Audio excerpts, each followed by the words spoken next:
ರೇಣುಕಾಸ್ವಾಮಿ ಕೊಲೆ ಪ್ರಕರಣದಲ್ಲಿ ದರ್ಶನ್ ಜೊತೆ ಪವಿತ್ರ ಸೇರಿ 7 ಆರೋಪಿಗಳ ಜಾಮೀನನ್ನು ಸುಪ್ರೀಂ ಕೋರ್ಟ್ ರದ್ದುಪಡಿಸಿದೆ.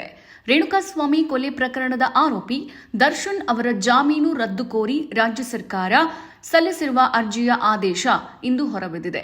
ಅರ್ಜಿಯ ವಿಚಾರಣೆ ನಡೆಸಿರುವ ಸುಪ್ರೀಂ ಕೋರ್ಟ್ನ justice J B Pardiwala, justice Mahadevan ಪೀಠವು ಈ ಮಹತ್ವದ ತೀರ್ಪನ್ನು ಕೊಟ್ಟಿದೆ.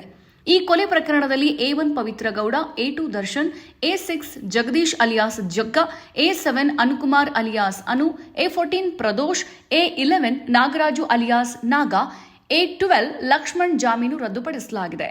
ಮೃತ ರೇಣುಕಾಸ್ವಾಮಿ ಆರೋಪಿ ದರ್ಶನ್ ಅಭಿಮಾನಿಯಾಗಿದ್ದ. ಆರೋಪಿ ದರ್ಶನ್ ಜೊತೆ ಪವಿತ್ರ ಗೌಡ ಲಿವ್ ಇನ್ ಸಂಬಂಧದಲ್ಲಿದ್ದರು.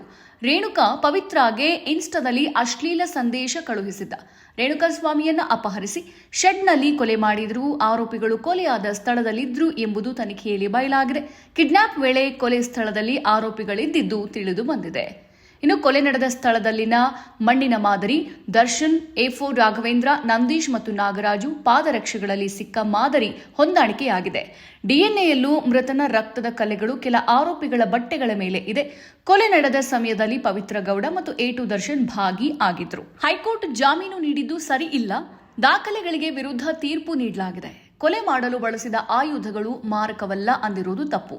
ಮೃತನ ರೇಣುಕಾ ಮೈಮೇಲಿನ ಗಾಯಗಳು ಇದನ್ನು ಸುಳ್ಳಾಗಿಸುತ್ತವೆ. ಸಾಕ್ಷ್ಯ ಹೇಳಿಕೆ ತಡವಾಗಿ ದಾಖಲಿಸಲಾಗಿದೆ ಅಂತ ಅನುಮಾನಿಸಿದ್ದು ಸರಿಯಲ್ಲ. ವಿಳಂಬಕ್ಕೆ ಸೂಕ್ತ ಕಾರಣಗಳನ್ನು ನೀಡಲಾಗಿದೆ ಅಂತ ಸರ್ಕಾರ ಹೇಳಿದೆ. ಸೂಕ್ತ FSL ಎಲೆಕ್ಟ್ರಾನಿಕ್ ಮತ್ತು CDR ಪುರಾವೆಗಳಿವೆ ಅಂತ ಪರಿಗಣಿಸಿಲ್ಲ. ಜಾಮೀನು ವಿಚಾರಣೆ ಹಂತದಲ್ಲಿ ಹೈಕೋರ್ಟ್ ಮಿನಿ ಟ್ರಯಲ್ ನಡೆಸಿದೆ. ಕೊಲೆ ಆರೋಪಿ ದರ್ಶನ್ಗೆ ಈ ಹಿಂದೆ ಕೂಡ ಅಪರಾಧದ ಹಿನ್ನೆಲೆ ಇದೆ. ಬೆನ್ನು ನೋವಿದೆ ಅಂತ ಕೋರ್ಟ್ ಹಾಜರಾಗಿರೋದ್ರಿಂದ ವಿನಾಯಿತಿ ಪಡೆದಿದ್ರು. ಮರುದಿನವೇ ದರ್ಶನ್ ಚಲನಚಿತ್ರ ಪ್ರದರ್ಶನದಲ್ಲಿ ಭಾಗವಹಿಸಿದ್ದಾರೆ ಅಂತ ಸರ್ಕಾರ ವಾದವನ್ನ ಮಂಡಿಸಿತ್ತು. ಇನ್ನಷ್ಟು ಹೆಚ್ಚಿನ ಮಾಹಿತಿಗಾಗಿ ಫಾಲೋ ಮಾಡಿ ಬ್ರಿಗೇಡ್ ನ್ಯೂಸ್ ಕನ್ನಡ.